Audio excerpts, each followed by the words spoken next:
We're going to look at the effective conclusion question next because it's so similar in approach to how the linking question works. They're almost identical. So let's get straight to it.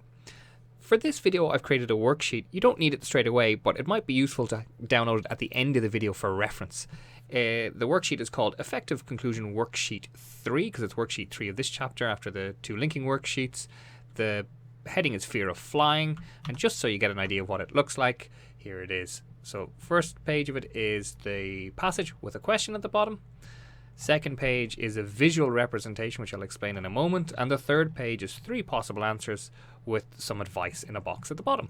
So that's what worksheet number 3 looks like. You don't need it for this video, but I'd suggest that you grab it afterwards. Now, this is the question.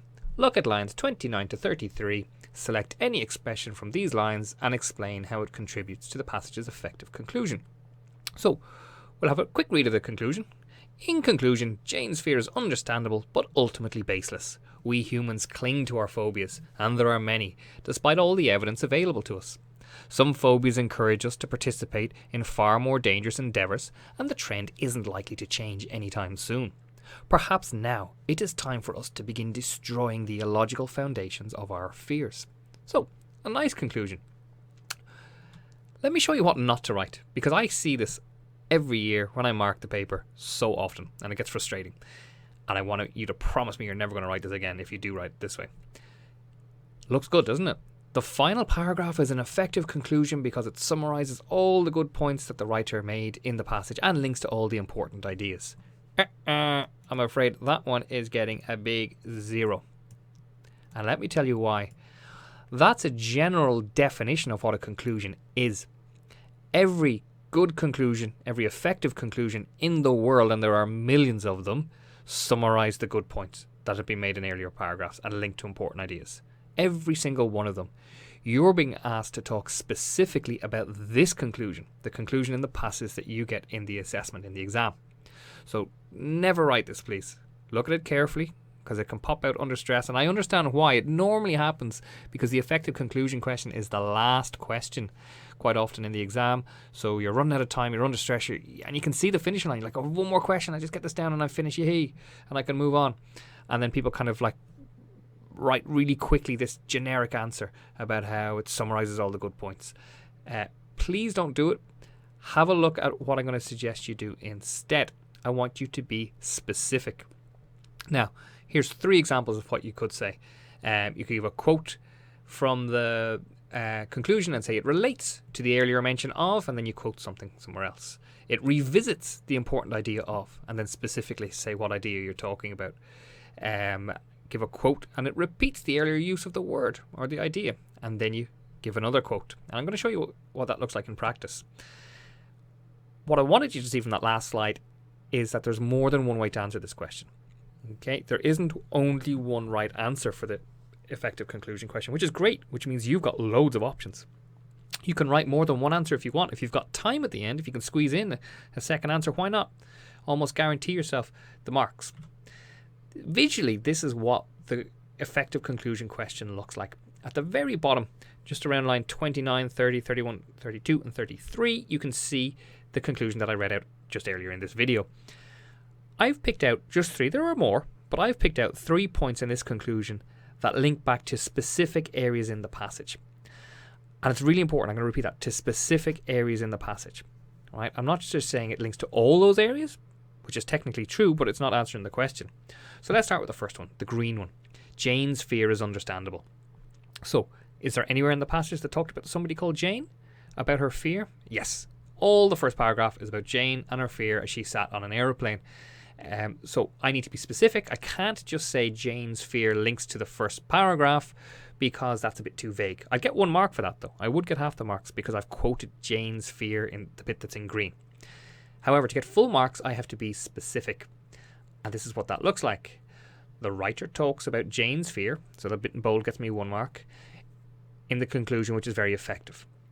This phrase relates to the opening paragraph, still no second mark. When Jane's fear or phobia of flying is described in detail, not quite a mark yet. I want to back it up with a quote. In line 1, Jane clutches the magazine in front of her, her knuckles turning ice white.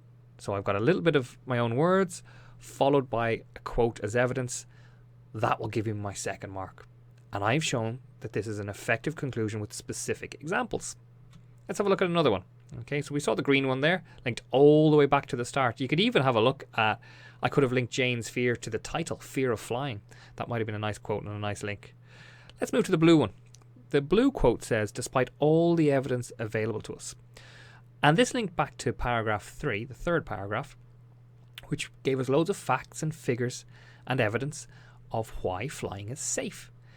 Again, if I just give the blue quote down the bottom and then say it links to the third paragraph, I'll only get one of the marks because I have to say exactly where, specifically where does it link to. And it looks a little bit like this.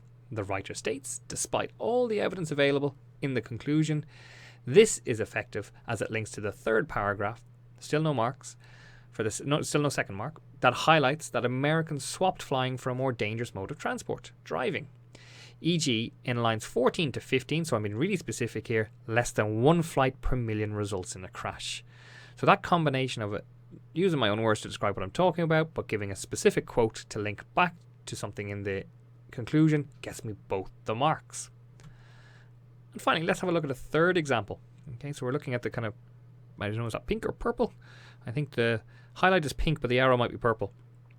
Now, in this case, it says some phobias, remember phobias are just fears, encourage us to participate in far more dangerous endeavours. Endeavours is just a fancy word for activities. This links back to the previous paragraph, and not to the whole paragraph this time.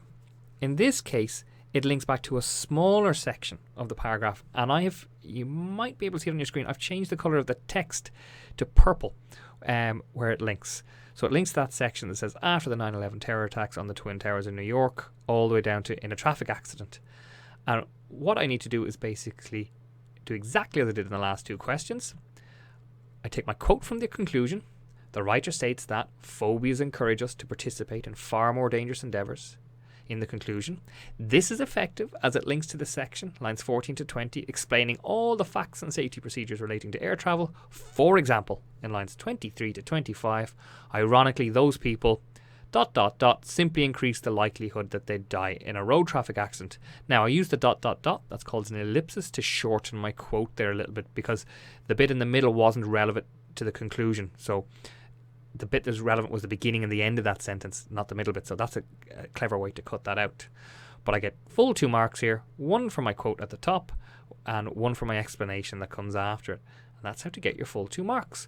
So from this video, I want you to see that there's lots of ways to answer the question, that the conclusion should link back to lots of good ideas. And this is important in your own writing. When you do your folio essays, this is what your conclusion should do too. Now, again, just a reminder as well that there are, 3, 4, there's more than this, but here are 3 good words that you can use to help you phrase your answer. So the quote that you pick relates to something, or it revisits something, or it repeats something. And be specific and give the quotation that you're talking about. So we've seen that the effective conclusion questions focus on ideas that have already been mentioned in the passage, and all you need to do is link those ideas, and that's why I've put the effective conclusion question right beside the linking question, because it's a very, very similar idea and quite a similar approach too. So in the next video, I'm going to show you where to find another worksheet where you can practice some of these questions yourself, or you can practice an effective conclusion question before I walk you through the answers. So I'll see you in the next video.